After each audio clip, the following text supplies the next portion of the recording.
जैसे ही इस इलाके से पार होंगे, रामायण से जुड़े कुछ सबूत हम देख सकेंगे।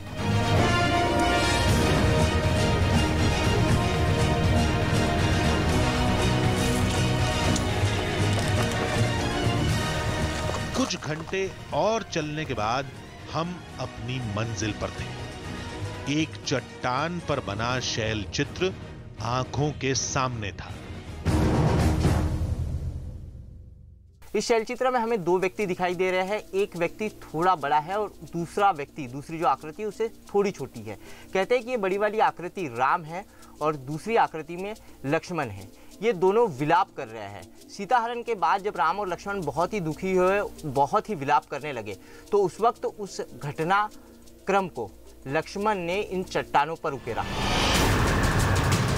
लेकिन ये वो निशानी नहीं थी जिसका दावा किया गया था। उसके लिए पहाड़ के दूसरी तरफ जाना होगा। खतरा था, लेकिन उठाना जरूरी था। दूसरी तरफ चट्टानों पर एक साथ कई चित्र बने हुए थे, जिनमें कुछ इंसान थे, एक जानवर था, कुछ और चीजें भी थी, लेकिन समझ में नहीं आ रहा था। हमने गाइड की मदद ली। ये लगभग 8000 साल पुराने बनाए हुए शैल चित्र है। आप देखिए, इसमें एक हिरण है, फिर यहाँ पे पंचवटी है, पंचवटी के बाद यहाँ पर ये लक्ष्मण रेखा है, उसके बाद ये सीता को घसीट कर जो ले जा रहा है हाथ पकड़ कर रावण, वो है। और जैसे आज के समय में हाईलाइट करते हैं किसी चीज़ को, वैसे इंडेक्स में ये विमान जो पुष्पक विमान बनते हैं, ये हाईलाइट करके दिखाया गया है अलग से कोष्टक में। दावे की माने तो यहाँ सीता हरण से जुड़े हर पात्र का चित्रण है। पंचवटी का आश्रम, लक्ष्मण रेखा, हिरण, सीता का हरण करता रावण और रावण का पुष्पक विमान। अगर इस शैल चित्र को हम लोग ठीक तरीके से देखें तो ये पूरा घटनाक्रम हमें सीता हरण की तरह दिखाई दे रहा है। यहाँ पर हम देखें तो यहाँ पर एक मृग हमें दिखाई दे रहा है, जो स्वर्ण मृग था, मारी जो स्वर्ण मृग बनकर आया था सीता को लुभाने के लिए, सीता को आकर्षित करने के लिए, वो स्वर्ण मृग यहाँ पर दिखाई दे रहा है। उसके बाद बताया जाता है कि ये पंचवटी जो है, ये पंचवटी की आकृति है। उसके बाद जो लक्ष्मण रेखा लक्ष्मण ने खींची थी, उसकी एक हल्की सी आकृति अब यहाँ पर दिखाई दे रही है।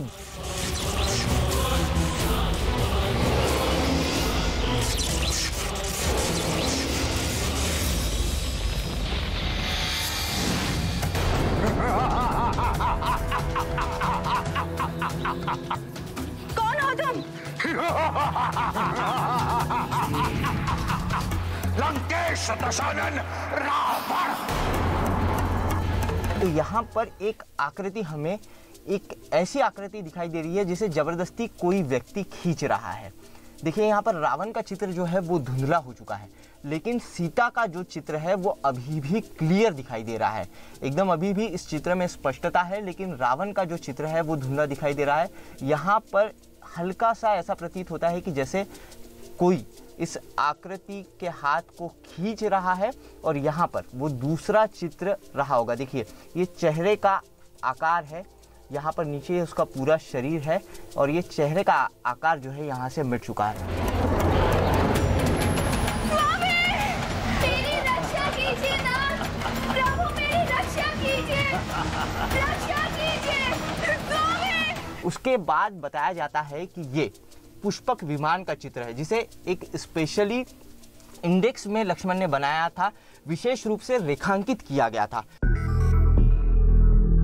चट्टान पर उकेरे गए चित्र धुंधले पड़ चुके थे। हरि सिंह नहीं होते तो समझना मुश्किल था, जिन्होंने करीब 15 साल पहले इन्हें देखा था। लगभग 8000 साल पुराने शैल चित्र हैं, जो समय और वातावरण के प्रभाव के कारण ये धीरे धीरे नष्ट हो रहे हैं। तो आपने जब इन्हें 12-15 वर्षों पहले जब इनको देखा था, तो तब ये क्लियर दिखाई दे, एकदम क्लियर था, इसमें किसी प्रकार की कोई कमी नहीं थी। और अब धीरे धीरे जब लोग बाग उसको जान करके अब आए, तो कुछ तो इसके कुछ पुराने फोटोज हैं आपके? जी हाँ, मेरे पास पुराने फोटो हैं जिसमें क्लियर सब कुछ है। हम कैसे मान लेते कि जो हमें बताया जा रहा है वही सच है? ये कैसे मान लें कि ये शैल चित्र 8000 साल पुराने रामायण काल के हैं? अगर पौराणिक काल के होंगे भी, तो इनका नाता श्री राम से है, ये कैसे साबित होगा? अभी कई सवालों के जवाब सामने आएंगे। लेकिन सफर अभी अधूरा था। सबसे हैरत अंगेज तस्वीर तो अभी बाकी थी।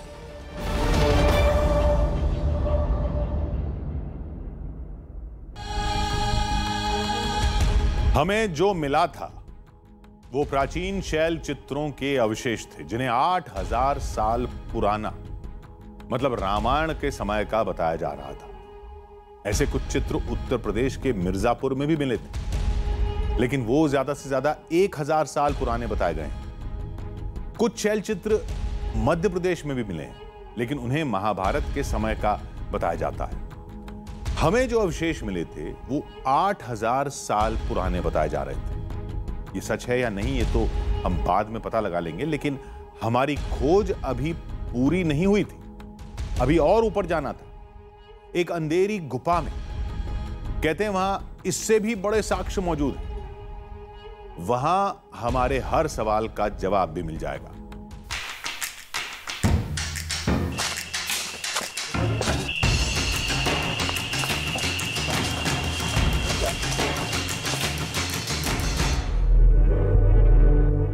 रात हो चुकी थी। हम पास के एक गांव में जा रहे थे।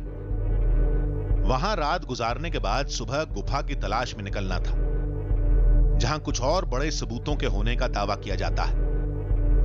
रात में जंगल से निकलने की सबको जल्दबाजी थी, जिसका नतीजा बुरा हुआ। सब एक दूसरे से बिछड़ गए। दादा, सिंह साहब, दादा, साथ वाले लोग कहाँ चले गए हैं कुछ पता नहीं चल रहा है, और इस घनघोर अंधेरे में, इस जंगल में कहाँ जाए, कैसे आगे बढ़े, कुछ समझ नहीं आ रहा है। ठंड काफ़ी बढ़ गई है और ठंड से बचने के लिए ऊनी कपड़े भी हमारे पास नहीं है। ऐसे में इस ठंड से बचने के लिए हमें सबसे पहले तो अलाव जलाना होगा, और उसके बाद अब शायद से सुबह ही हम हमारे साथियों को खोज पाएंगे। सबको खोजने की एक और कोशिश की, लेकिन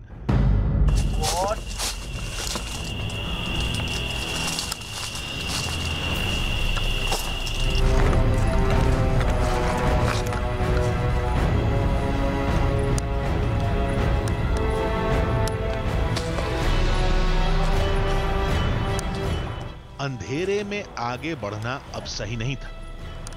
रात जंगल में ही गुजारनी पड़ेगी। मिट्टी का तेल होने की वजह से हमें आग जलाने में काफ़ी मशक्कत नहीं करनी पड़ी। जल्दी ही आग जल गई है, और ठंड से जो है वो राहत मिल रही है। और आग जलने की वजह से कोई खुखार जानवर भी, कोई जंगली जानवर, कोई हिंसक जानवर भी हमारे पास नहीं आएगा। घना जंगल, रात का सन्नाटा, जंगली जानवरों की आवाज।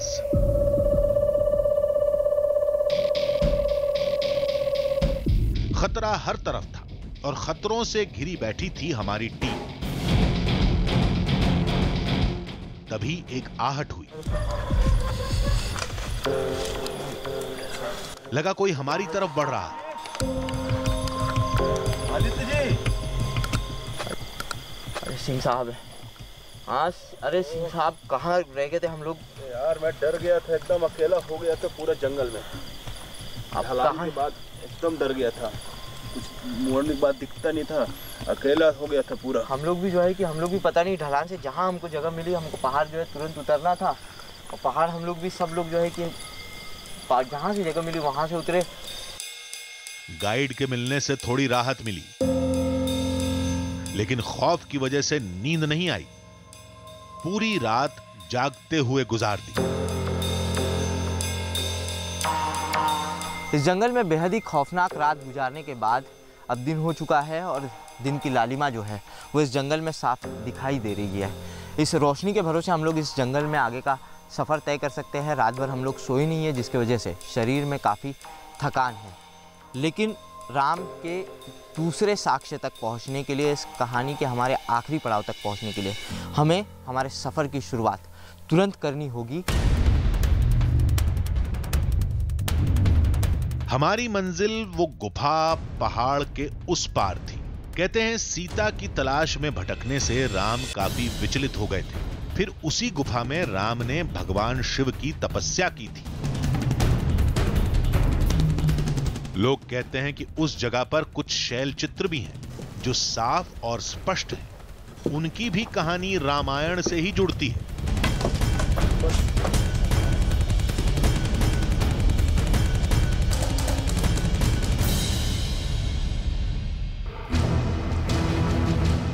कुछ घंटों की चढ़ाई के बाद हमें पत्थरों पर कुछ दिखा। शायद शैल चित्र ही थे, लेकिन ये तो बदरंग हो चुके थे। आसपास कई चित्र थे, लेकिन सबकी हालत बेहद खराब थी। कहते हैं दंडकारण्य के जंगल के इसी पहाड़ की ऊपरी चोटी पर मौजूद है वो गुफा, जहां पर सीता हरण के बाद भगवान श्री राम और लक्ष्मण ने रात्रि विश्राम किया था। इस गुफा के इस निचली छोर पर कई शैलचित्र यहाँ भी बने हुए दिखाई देते हैं, लेकिन वक्त के साथ ये शैलचित्र काफ़ी धुंधले हो चुके हैं और अब उन्हें सामान्य आंखों से देखने के बाद उस तरीके से बयां कर पाना काफ़ी मुश्किल है। यहां तो बात नहीं बनी, शायद गुफा में कुछ मिले। दावा है कि यह जगह त्रेता युग की है। हमारी निगाहें किसी निशानी को खोज रही थी। इस जगह से हमारे गाइड भी अनजान थे। हम चलते गए, लेकिन कुछ नहीं दिखा। युगों पुरानी ये गुफा सही में अंतहीन है। जैसे जैसे हम लोग इस गुफा के अंदर बढ़ते जा रहे हैं, वैसे वैसे ये गुफा अपना आकार छोटी छोटी निकलने, गुफा का और विशाल रूप हमें दिखाई देता है। काफ़ी समय से हम लोग इस गुफा में घूम रहे हैं, लेकिन इस गुफा का कोई अंत हमें नहीं दिखाई दे रहा है। इस गुफा के स्ट्रक्चर को हम लोग ठीक तरीके से देखें तो ये हार्ड रॉक की चट्टानी गुफा है। ये चूने के पत्थर वाली गुफाएं नहीं है जो पानी के कटाव से या किसी अन्य वजह से बन जाती है। ये गुफाएं युगों पुरानी होती है और वैज्ञानिक भी हार्ड रॉक की इन गुफाओं को करीब 8 से 10 हजार साल से भी ज़्यादा पुराना मानते हैं। ये गुफा वाकई अंतहीन थी, लेकिन कोई शैल चित्र नहीं मिला। ऐसी कोई निशानी भी नहीं मिली जो इस जगह को श्री राम से जोड़ सके। लेकिन नीचे हमें कई चित्र दिखे थे जिन्हें सीता हरण से जोड़कर देखा जा रहा था। क्या ये सच है? ये जानने के लिए हमारी टीम रायपुर में एक पुरातत्वविद से मिली। उन्हें सारी तस्वीरें दिखाई, शैल चित्रों से जुड़ी आदिवासियों की मान्यताओं से रूबरू करवाया। जानकार के मुताबिक वो शैल चित्र श्री राम से जुड़े हैं या नहीं, ये पता करने के लिए एक बड़ा शोध करना पड़ेगा। लेकिन ये पक्का है कि वो सारे चित्र 5 से 10 हजार साल पुराने हैं। रामायण का समय करीब 8,000 साल पुराना माना जाता है।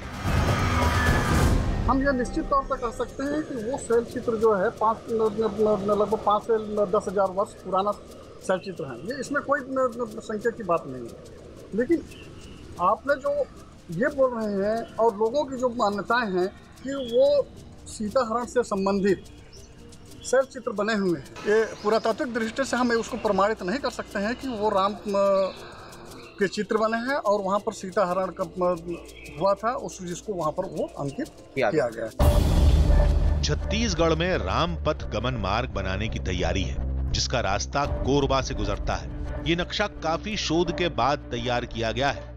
यानी आज से 8,000 साल पहले श्री राम के कदम उस इलाके में पड़े थे जिसे आज कोरबा कहते हैं। ये शैल चित्र भी कोरबा में ही हैं। अब ये सीता हरण की कहानी बयां करते हैं या नहीं, इनका नाता श्री राम से है या नहीं, इसकी हकीकत तो एक बड़े शोध के बाद ही सामने आएगी।